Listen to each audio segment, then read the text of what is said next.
Hey, Six Blue students, how do you do? Mr. Newman here again. Welcome back with another distance learning lessons video. This video is intended to help you explore more of the 5 E's that we are using for Chapter 13, the Common Good. So if you are watching this video, so far you have been through the introduction video. You saw kind of the introduction piece to this chapter.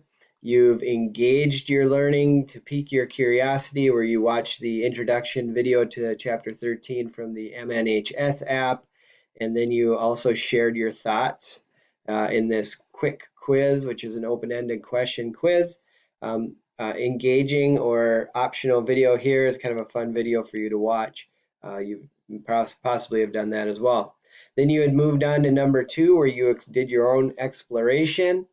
This activity was to help explore on your own the different causes or issues in Chapter 13, The Common Good, where you watched the video that explained kind of what you're going to do. You turned in your homework, and you may have started watching the Century video that is optional. It is a longer video, it's about 44 minutes, so if you watch that over the next few days, that is fine. Which brings us to number 3, the explaining part. This is where you are watching this particular video.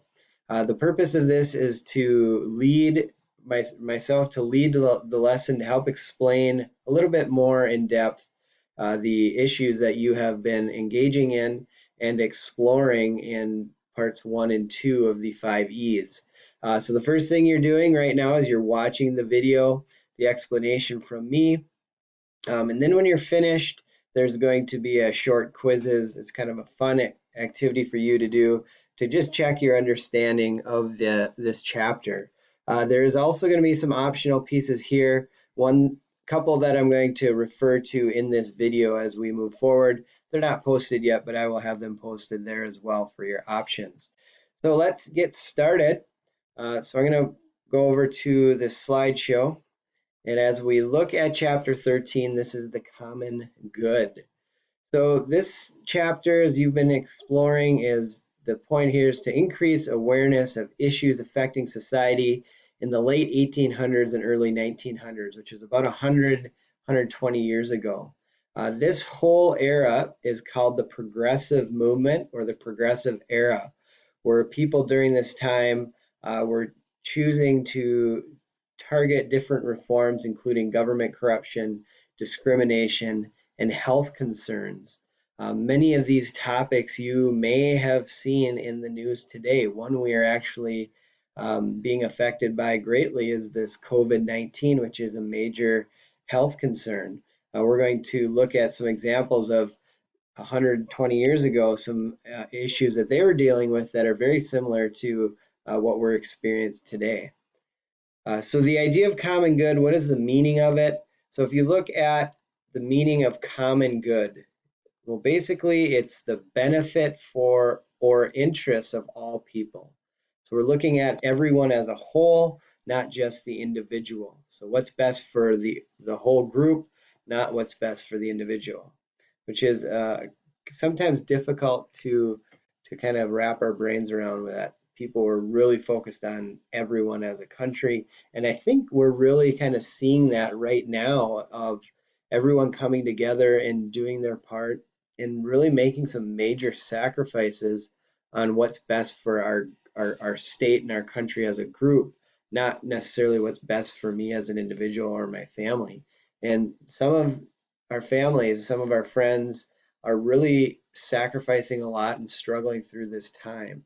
So we need to kind of keep them in mind as well as we move forward.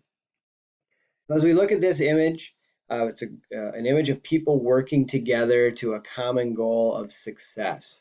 So the point of kind of this progressive movement is people are working together to get to that success that they're working towards. So the idea of progress, progress is a noun, which means forward or onward movement toward a destination. So if you think of our current standing with being at home with schooling and with the stay-at-home orders, we are all kind of progressing and moving forward together towards a destination of being able to reopen our state, reopen our country so that we are safe. So I think this common good really, this chapter really kind of hits home with what we're going through right now. So the progressive era, this is the era or period of time where there was widespread social activism, meaning people were wanting to improve their lives socially. So we're going to look at women getting the right to vote. They're continuing to fight for that right to vote. We're going to look at people working towards improving racial discrimination and racism. We're going to look at some political reform with corruptions that are happening during this time period. But their main objective was to eliminate those problems and working together to eliminate problems based on this idea of industrialization, which is these big factories that are good and bad. It's got the positives and negatives of they're creating jobs, but there were not a lot of laws in place to protect those workers. So we're going to kind of look at that as we move forward here too. So here's some images that we're going to look at. So there was some child labor laws. So if you look at this picture, there's many different issues that are going on here. One, these kids are about 7 or 8 years old and they're working in a factory where all of these parts are moving and you don't see any real safety features on these machines. These belts are moving at a high rate of speed. If a child were to get a hand or a foot stuck in there, they could really be injured, and then they would really be in a lot of hurt because they're part of their family's income. So the kids would work in order to uh, put food on the table for their families. So instead of going to school like we are doing, these kids were working in factories, sometimes 12 hours a day. So something that we're going to look at is next week I'm going to have our first live interactive Zoom where I'm going to read this book and you can come on as an option to do the interactive history adventure based on child labor reform. Another picture here, this is going to look at the idea of railroad monopolies and business monopolies. And basically this is the idea of buying everything in order to control it all. So if you have ever played the game Monopoly, that game was based off of kind of this idea of owning everything so you can control everything and have most of the power. So we mentioned before women's rights. Women were fighting for the right to vote. We're going to look at this word here, suffrage, and what that means. Public health issues. We're going to look at this picture a little bit more in depth here in a little while, but this is an image that kind of signifies and shows some of the issues that are going around during this time period around the idea of public health. And our final picture here is the racial discriminations that were happening across our country. You'll see the idea of segregation where that has these signs of white people only. There was colored restrooms versus white restrooms, white drinking fountains versus colored drinking fountains. They're separate but not equal. And we'll look at, for optional pieces, this Plessy versus Ferguson, which still affect us today. So there's still racial discriminations going on. We could find examples of that same thing happening today, unfortunately. And that's where all of you come in to be better and to really empathize with people and not judge people based on the color of our skin or our religion or anything else. We just look at people as people and look at the character versus what they look like. So the first issue we're going to look at is women's suffrage. So what is suffrage? So the word suffrage means the right to vote. So then you put women's suffrage in front of it, or women's in front of it, it's the women's right to vote. So women during this time period and all the way from the beginning of our country, women were fighting for rights to one, vote, and other rights as well. But this is a major one. Women eventually, along with the help of other people, were able to pass the 19th Amendment.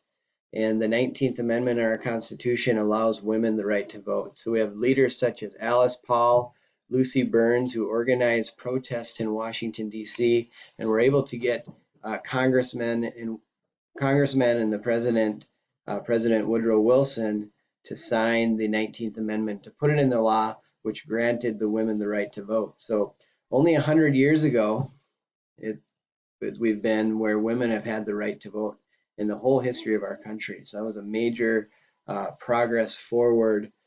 Just a great example of that working together to reach that goal of success for women's rights. Racial discrimination in Minnesota. Something that was happening during this time period is the early 1900s.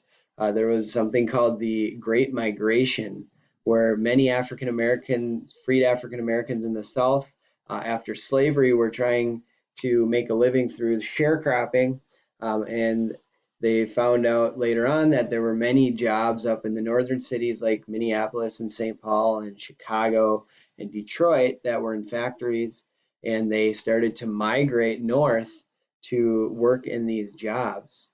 Now, unfortunately, there was conflict when those African Americans went up to these cities in the north, and there was great discrimination and violence that these southern blacks who were migrating north that they ran into, mostly because the whites who were working in these factories were threatened by the African Americans that they would take their jobs, and they were just they're threatened by their livelihood. So unfortunately, there was many different discrimination and violence towards African Americans during this time because of that. One incident that we're going to look at in the optional pieces is in Duluth, Minnesota.